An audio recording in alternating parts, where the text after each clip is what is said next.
En 1965, dans un hameau reculé du Jura, vivait un garçon prénommé Antonin.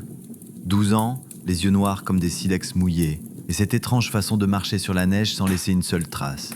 Les anciens disaient qu'il était né pendant l'éclipse de février, un jour où, paraît-il, les oiseaux s'étaient tus.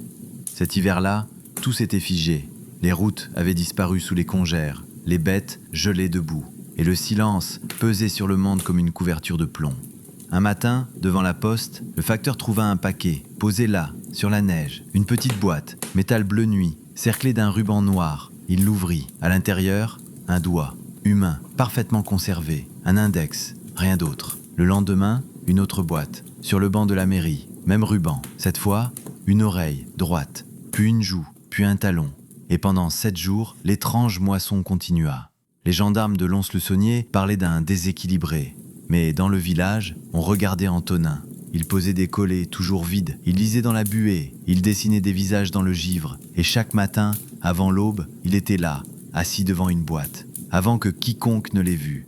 Toujours immobile, les mains sur les genoux, le regard comme absent. Un jour, la boîte était vide, juste un miroir. Antonin s'y pencha, il ne se vit pas, il recula, et tout le village recula avec lui. Ce soir-là, Léontine, une vieille qu'on n'avait pas entendu parler depuis 42, se mit à murmurer. « Le feu bleu est revenu, dit-elle. » Et elle leva les yeux vers le ciel. Là-haut, un halo étrange, irisé, comme une aurore boréale en morceaux. On raconta plus tard que le feu bleu était une légende d'avant-guerre, une fièvre de lumière qui passait par les enfants nés sous l'éclipse. Elle ne brûlait pas la peau, elle brûlait les âmes. Elle faisait oublier la chaleur des autres, le goût du pain, le contour d'un visage humain. On devenait une boîte. Antonin disparut. Une semaine plus tard, la dernière boîte fut trouvée. À l'intérieur, un petit cœur de papier, plié comme un origami. Personne ne sut jamais à qui appartenaient les morceaux.